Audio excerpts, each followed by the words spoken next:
Hello bachcho, let us see this question. A small block of mass m having charge q is placed on a frictionless inclined plane, making it at an angle of theta with the horizontal. There exists a uniform magnetic field B parallel to the inclined plane but perpendicular to the length of the spring. If mass m is slightly pushed on the incline in the downward direction, the time period of the oscillation will be. Assume that the block does not leave the contact with the plane. First option 2 pi under root of m by k, second option 2 pi under root of 2m by k, third option 2 pi under root of qb by k, fourth option 2 pi under root of qb by 2k. हमारे को यहाँ ये दिया जा रहा है कि basically आपके पास स्प्रिंग ब्लॉक सिस्टम है जो कि वेज पर रखा हुआ है, magnetic field inside the plane of paper है, जो हमारा ये ब्लॉक है उसका चार्ज क्या है, क्यू चार्ज है।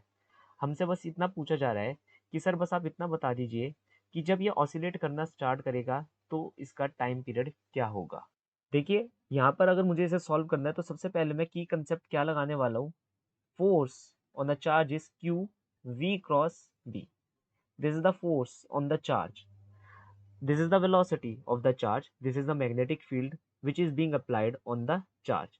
यहाँ पर मैग्नेटिक फील्ड अंदर की तरफ है, लेटस से मैं इसको इस तरफ खींच कर ले जाता हूँ। अब ये तो है चार्ज ही, मैं इसे इस तरफ खींच कर ले जा रहा हूँ, इस डायरेक्शन में खींच कर ले जा रहा हूँ। तो हमें सबसे पहले क्या निकालना पड़ेगा, फोर्स का डायरेक्शन निकालना पड़ेगा। तो यहाँ पर अगर मैं फोर्स का डायरेक्शन निकालता हूँ, एक बात याद रखना गाइस, या तो इसकी वेलोसिटी यहाँ होगी या इसकी वेलोसिटी यहाँ होगी।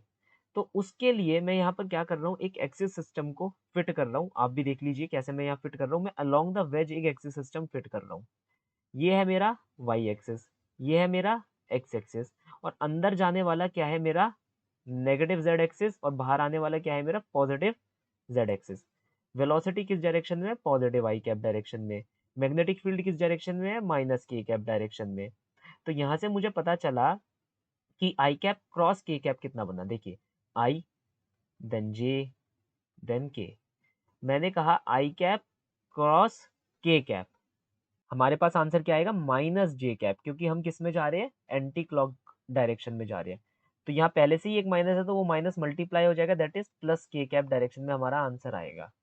इससे हमें ये पता चल रहा है सर कि यहाँ पर जो एक फोर्स लगेगी वो इसके अलोंग लग सकती है। देखो अभी हमने वेलोसिटी यहाँ ली है, किसी का मन करेगा भाई वो पहले यहाँ पर ले जाएगा अपने चार्ज को, फिर छोड़ेगा ऑसिलेट करने के लिए। मेरा मन कर रहा है मैं उसे एक्सटेंड कर रहा हूँ फिर छोड़ रहा हूँ, है ना। लेकिन मेन बात क्या है, वो ऐसे ऐसे, आप मेरे कर्सर को देख रहे हैं, वो ऐसे ऐसे करके ऑसिलेट करता रहेगा। तो कभी वेलोसिटी यहाँ होगी, कभी वेलोसिटी यहाँ होगी, है ना। तो वेलोसिटी चेंज करती रहेगी, उसकी वजह से यहाँ पर फोर्स जनरेट होगी। फोर्स किस डायरेक्शन में जनरेट हो रही है, perpendicular to the plane generate हो रही है। हमारे को एक चीज पता है, अगर हम एसएचएम में वापस जाएंगे तो सिर्फ और सिर्फ वही फोर्स इसके टाइम पीरियड को चेंज कर सकती है जो अलोंग द डायरेक्शन जिसमें ये मोशन कर रहा हो प्रेजेंट हो, लेकिन उस डायरेक्शन में तो कोई भी फोर्स हमारी प्रेजेंट ही नहीं है। अगर हम यहाँ पर देखें की कंसेप्ट को, सेकंड की कंसेप्ट को अगर हम यहाँ ध्यान से देखें, time period of a block in SHM कितना होता है, under root 2 pi m by के।